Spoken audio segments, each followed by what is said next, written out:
Hello बच्चों, let's read this question. So this question says in the arrangement shown, ठीक है, friction force on 6 kg block. 6 kg block पर आपको क्या बताना है? फ्रिक्शन फोर्स कैलकुलेट करके बताना है. तो चलिए बच्चों, इस क्वेश्चन को स्टार्ट करते हैं. So we are writing the key concept of this question. आपको यहाँ पर फ्रिक्शन फोर्स बताना है. क्या बताना है? Friction force. So this is the key concept of this question. ठीक है, फ्रिक्शन आपको यहाँ पर कैलकुलेट करके बताना है. आपके पास देखिए एक अरेंजमेंट ऐसे गिवन कर रखा है. ठीक है, ये आपका 6 kg का ब्लॉक है. इससे आगे आपने क्या कर रखा है? एक 4 kg के ब्लॉक को ऐसे कनेक्ट कर रखा है. और एक यहाँ पर आपका 2 kg का ब्लॉक ऐसे कनेक्ट किया हुआ है.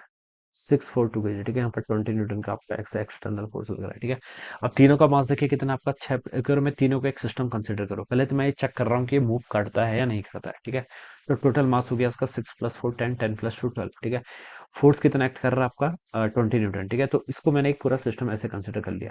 तो देखिए इसका मास कितना आपका 20 न्यूटन, तो इस पर फोर्स ऐसे लग रहा है. 12 12 kg मास है, तो टोटल 120 न्यूटन इसमें से डाउनवर्ड डायरेक्शन में लगेगा. ठीक है, फ्रिक्शन फोर्स देखिए कितना लग रहा है? 0.2 0.2 0.2. तीनों का कोफिशिएंट सेम है. ठीक है, तो बता सकते हैं फ्रिक्शन फोर्स की मैक्सिमम वैल्यू कितनी होती है? 0.2 कोफिशिएंट है इंटू नॉर्मल. नॉर्मल कितना है? 120.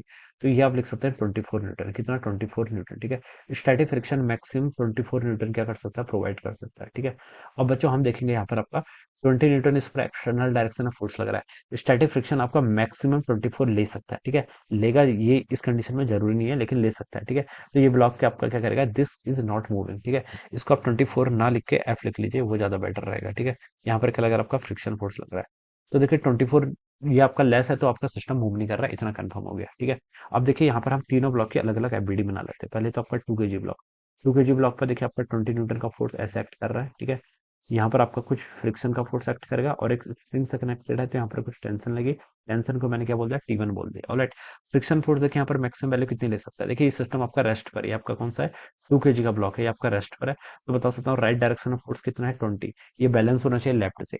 लेफ्ट में कौन कौन सा? एक तो T1 है, प्लस आपका दूसरा फ्रिक्शन. इसको मैं F1 बोलता हूँ. फ्रिक्शन देखिए ये मैक्सिमम वैल्यू कितनी ले सकता है आपका? यहाँ पर आपका 20 न्यूटन. तो देखिए ऐसे mg डाउनवर्ड डायरेक्शन में एक्ट करेगा, तो नॉर्मल 20 हो गया.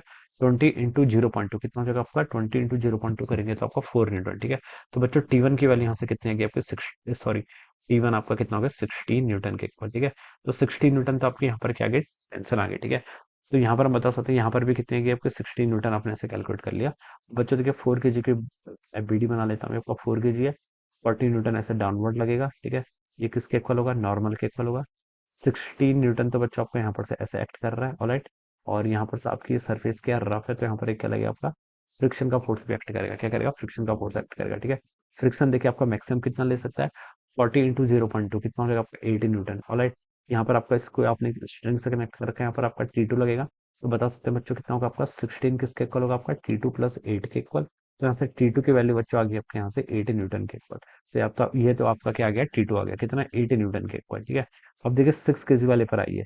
6 kg पर देखिए आपका 18 न्यूटन, तो आपका T2 टेंशन है. ठीक है, ये लग जाएगा. ठीक है, और इसका मास कितना है? 6 है, तो 16 न्यूटन डाउनवर्ड डायरेक्शन में लगेगा.